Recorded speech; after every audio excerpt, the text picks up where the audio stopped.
L'invitée de 15, c'est Jessie Varin, directrice artistique de la Nouvelle Scène, théâtre, restaurant et comédie club qui a lieu sur une péniche à Paris. Bonsoir. Bonsoir.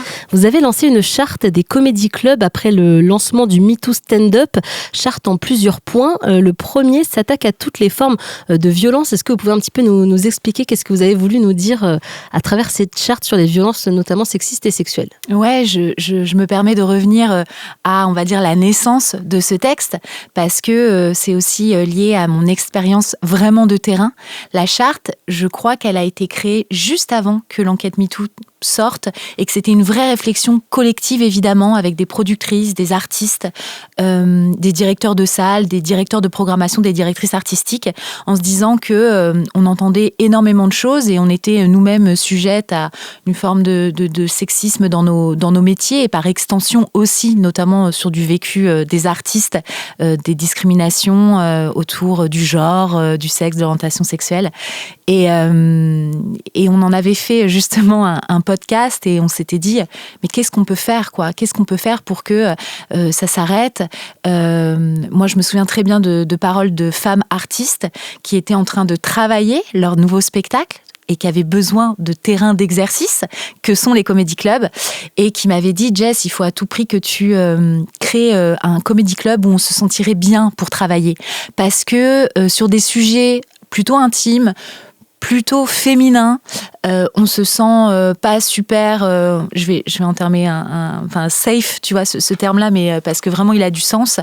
Et puis on a toujours du mal parce que la naissance d'un travail, la naissance d'un spectacle, c'est aussi une forme de vulnérabilité et on se sent vachement jugé, quoi. Donc on a besoin d'un espace dans lequel on se sentirait bien, que la parole des femmes soit respectée et qu'on puisse travailler en toute sécurité. Et puis ça, je te parle de ça fait déjà à peu près 2 ans que du coup l'idée me trottait dans la tête et c'est aussi pour ça que le Comédie Club de la Nouvelle Scène a été créé.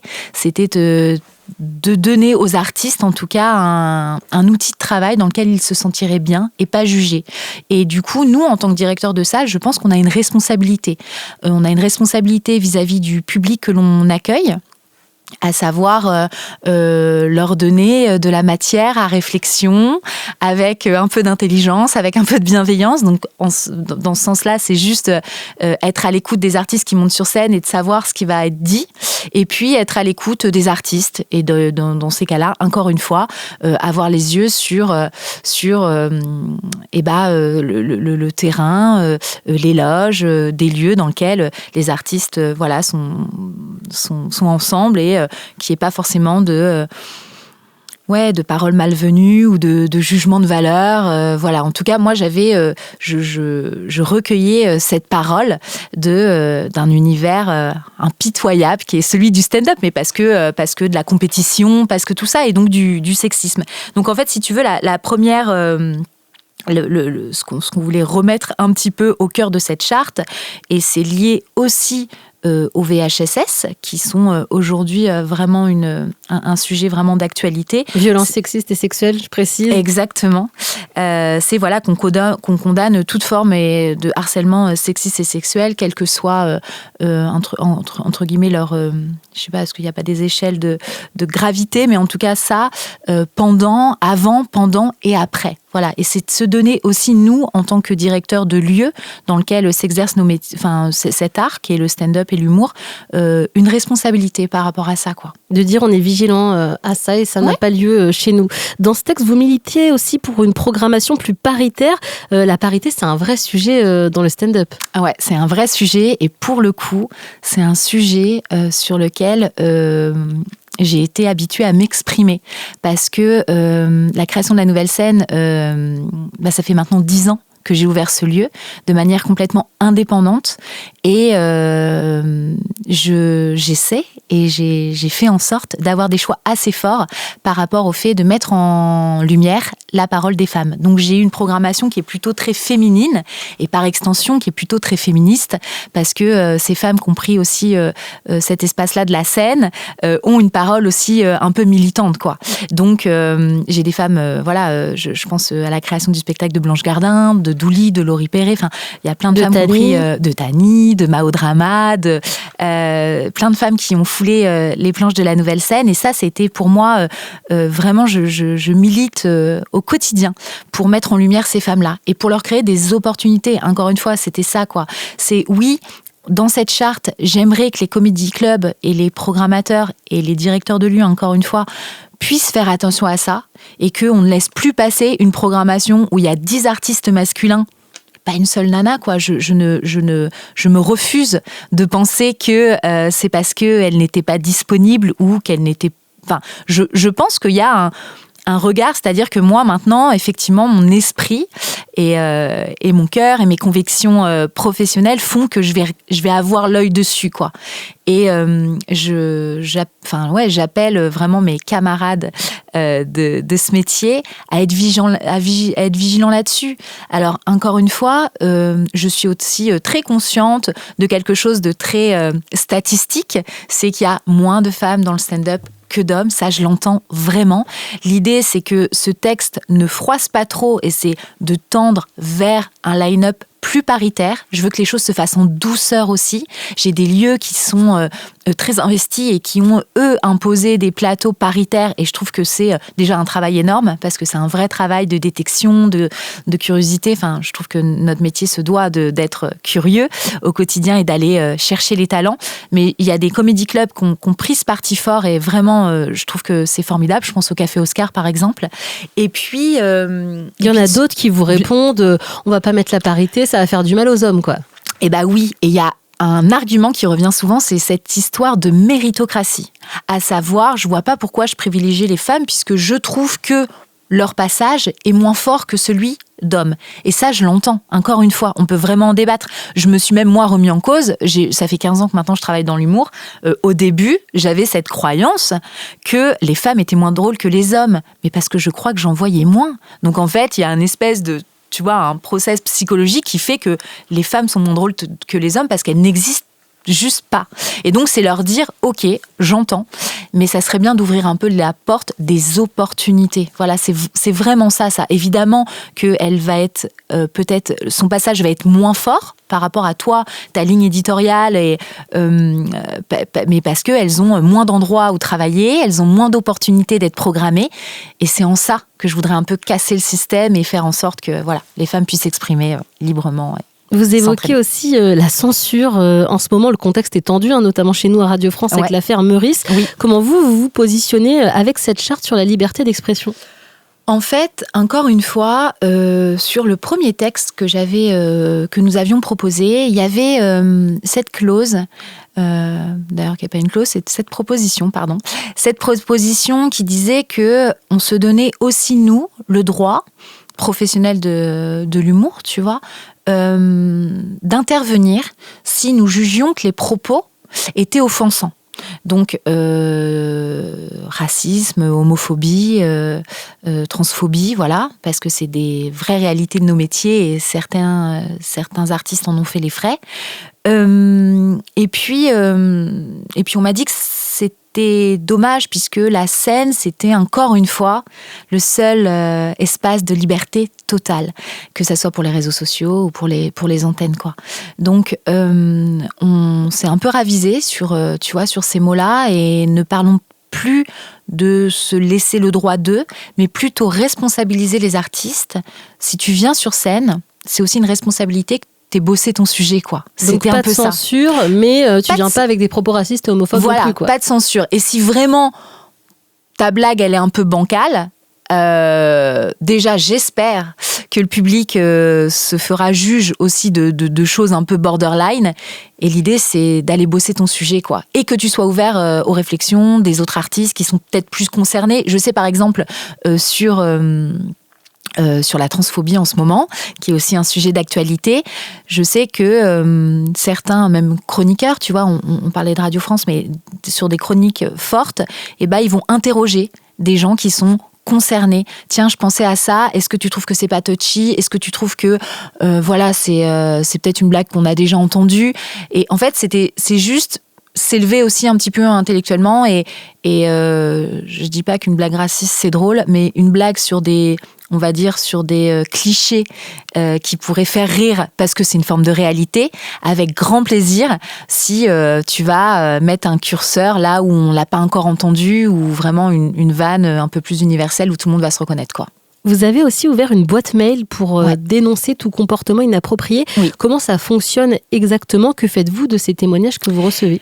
Justement, c'était ça, c'était de se dire que ces témoignages-là, pour le commun des mortels, ils sont pas évidents à recevoir. Cette parole-là, elle est pas évidente à recevoir parce qu'on se pose toujours la question de qu'est-ce qu'on en fait. Et on n'est pas psy, on n'est pas avocat, on n'est pas juge. Voilà.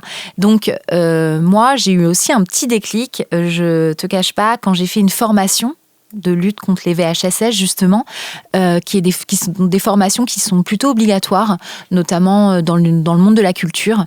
Et je trouve ça vachement bien, d'ailleurs, qu'on nous ait obligés, en tant que directeur de structure, à se former là-dessus. Et qu'au-delà d'être aujourd'hui référent VHSS de la Nouvelle-Scène, parce que je suis formée, moi et mon associé d'ailleurs, on se dise que cette parole qu'on peut recueillir, elle n'est pas facile à gérer. Donc l'idée, c'était de m'associer à une association qui s'appelle Derrière le rideau, qui aujourd'hui est une petite association, mais on est en train de faire grandir aussi ça, qui va être aidée par des psychologues, il y a des groupes de parole, il y a aussi des gens spécialisés dans le recrutement et dans les conflits et les VHSS en entreprise, et de se dire que qu'on soit tous concernés, à savoir que s'il se passe quelque chose, tu vois, quand j'entends les témoignages assez sordides qui sont passés là dans l'enquête Mediapart et Télérama qu'on a parlé, 20 minutes qui relaient encore une histoire vraiment de viol en Réunion, donc on parle de choses un peu graves, je me dis que si on avait tous parlé de ça, si cette charte avait existé, je me dis que peut-être la victime aurait pu avoir le soutien nécessaire, les conseils nécessaires. Voilà, donc cette adresse email, elle est dédiée à des gens qui sentiraient le besoin d'aller confier leurs paroles, et elle sera prise en charge par des vrais professionnels, et notamment sur des avocats et des psychologues, évidemment. Voilà. Dernier point de cette charte, le respect de tous les artistes, peu importe leur genre, leur orientation sexuelle, leur origine ou leur religion.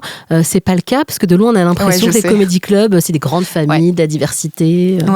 Oui, c'est vrai que ça fait un peu, ça fait penser à une phrase un petit peu qui viendrait de soi, dans un univers en plus où il y a une grande diversité. Ça c'est une évidence. Et malheureusement, ça ne l'est pas. Encore une fois, on a écrit ça pour répondre à vraiment des retours et des témoignages d'artistes qui, dans les comédie clubs, sont encore confrontés à des remarques.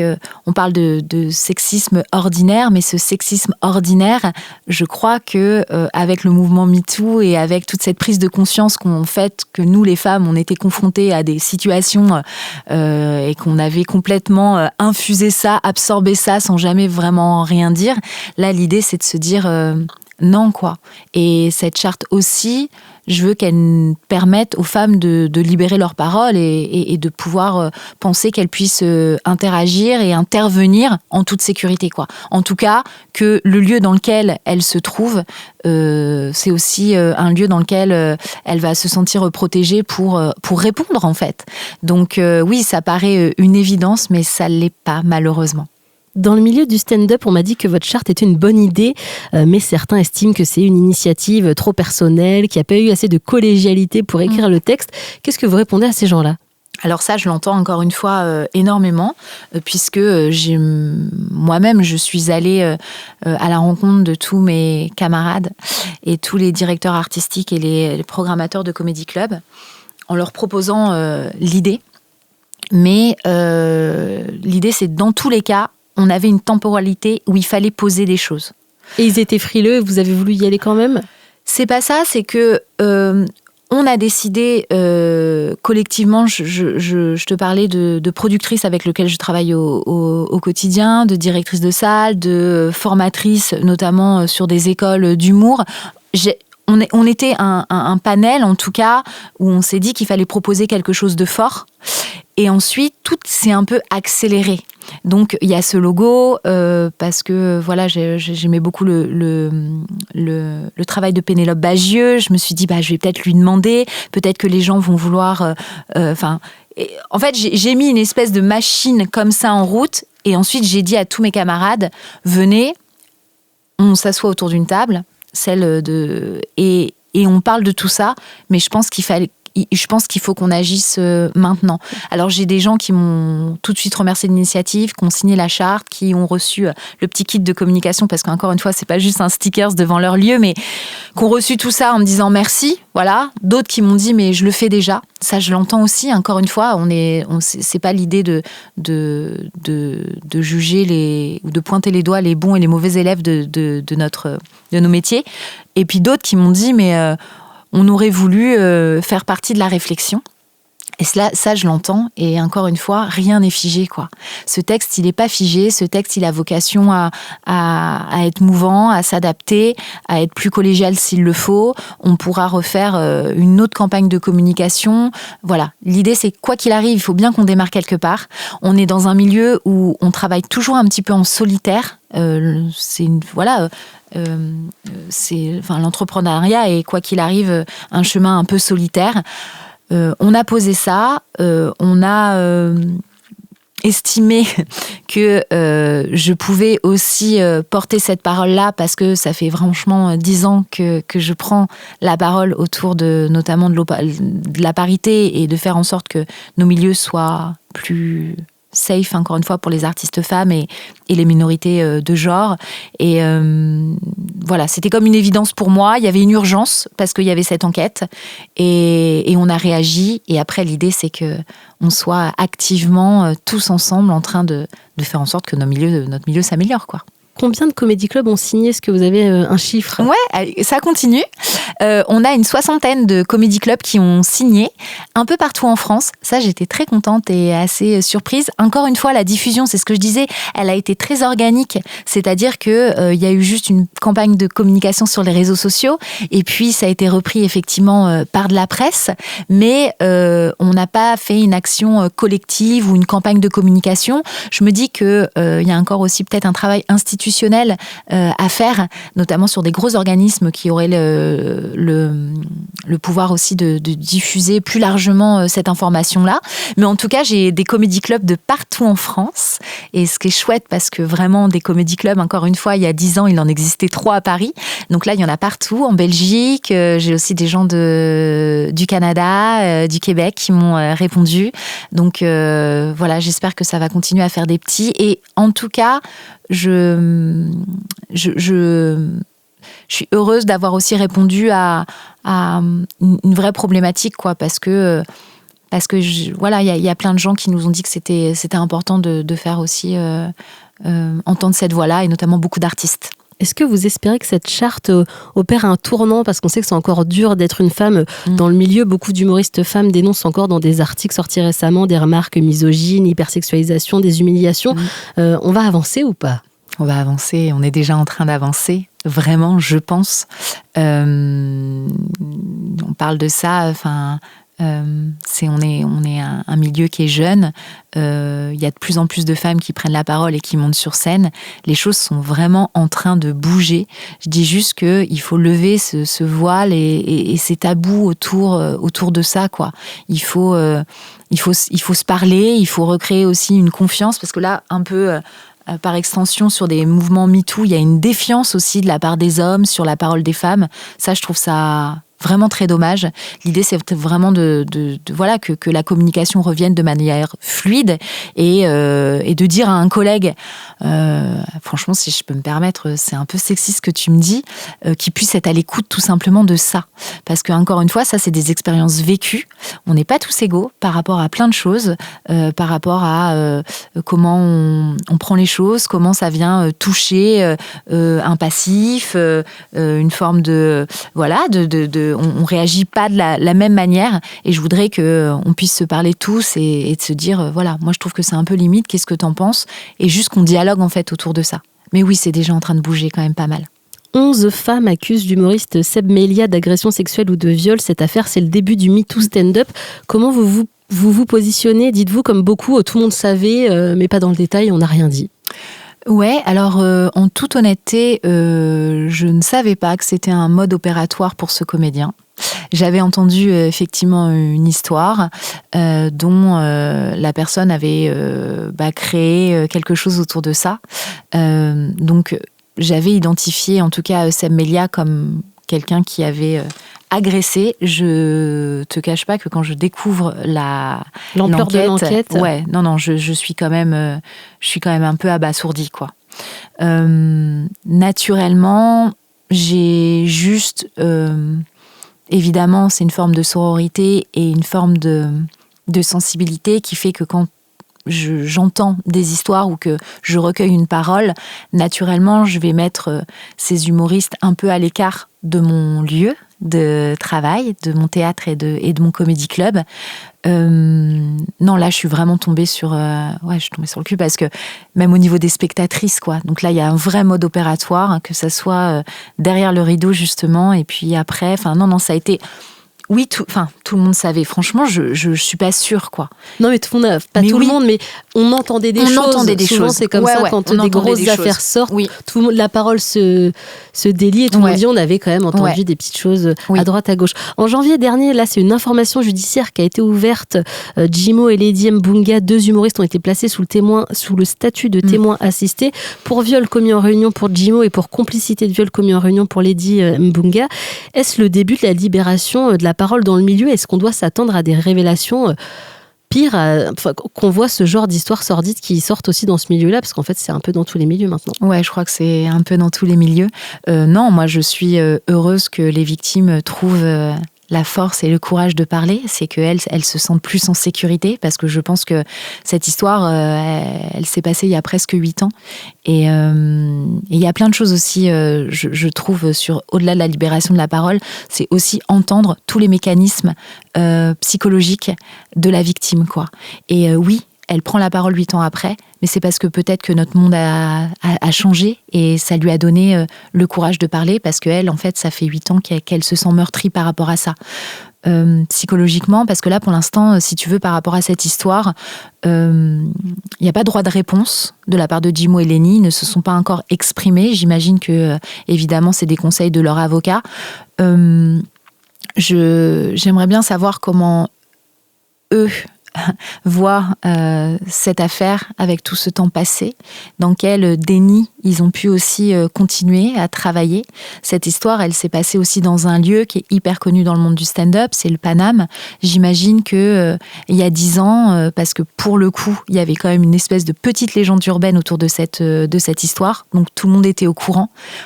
Mais à partir du moment où la victime n'avait pas pris la parole, je sais pas, il y avait une forme de déni.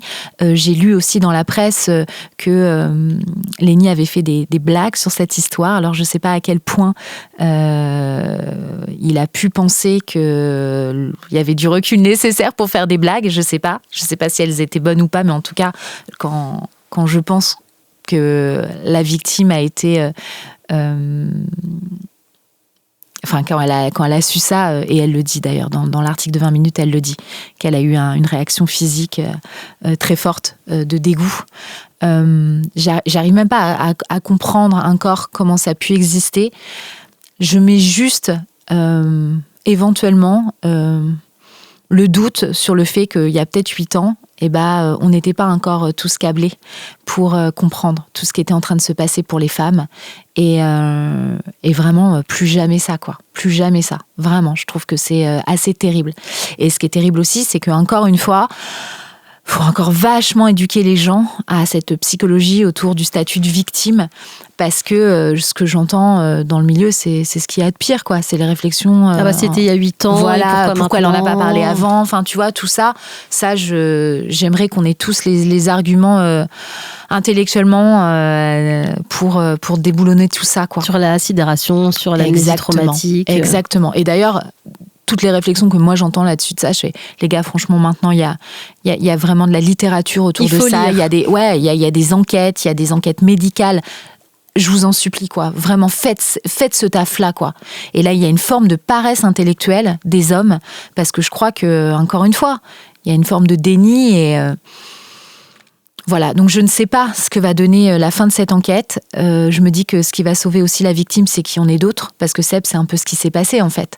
C'est que d'un seul coup, on ouvrait la porte et la parole s'est complètement libérée, et c'était ça, quoi. C'était des modes opératoires.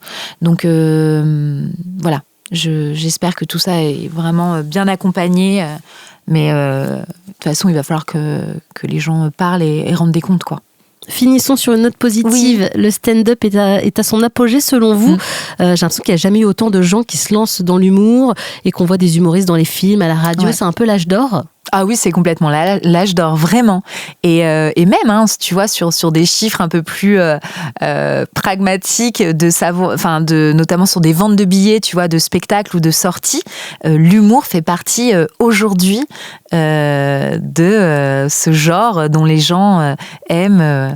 Et il y a de la découverte, et il y a de la diversité, et je trouve ça assez génial parce que moi, j'ai toujours comparer l'humour à une forme de sociologie, à savoir faire en sorte que toutes les paroles puissent exister et puis être un peu avant-gardiste sur des expériences de société. Donc oui, c'est un peu l'âge d'or du stand-up. C'est un art qui a un corps jeune. Il y a de plus en plus de propositions, il y a de plus en plus de salles qui s'ouvrent. Tu vois, sur le côté, sur la charte Danse Comedy Club, elle n'aurait pas pu exister il y a quelques années encore auparavant. Et là, je te parle plutôt de 3-4 ans, parce que il y avait 3 comédie clubs à Paris, et là en 4-5 ans c'est hallucinant. Je suis trop heureuse pour cette liberté d'expression là et cette forme d'expression là, parce que il y a, je pense maintenant, 200 salles qui proposent des plateaux d'humoristes, il y a des écoles qui sont en train de se monter, il y a encore une fois de plus en plus de festivals, il y a plein de théâtres et des théâtres aussi, on va dire des théâtres de ville qui s'ouvrent à cette programmation là. Et ça, je trouve ça super. J'avais toujours l'impression qu'on était un peu le parent pauvre un peu de la culture, quoi. Il y avait un truc où, tu sais, ces fameuses réflexions, à savoir le stand-up. Enfin, ouais, c'est un mec qui prend un micro et qui parle. Raconte des blagues, quoi. Voilà. Et non, c'est beaucoup plus complexe que ça, et c'est hyper chouette de pouvoir défendre cet art-là. Merci beaucoup, Jessie Varin, d'être passée dans 15. Je rappelle que vous êtes la directrice artistique de la Nouvelle Scène. À bientôt. À bientôt.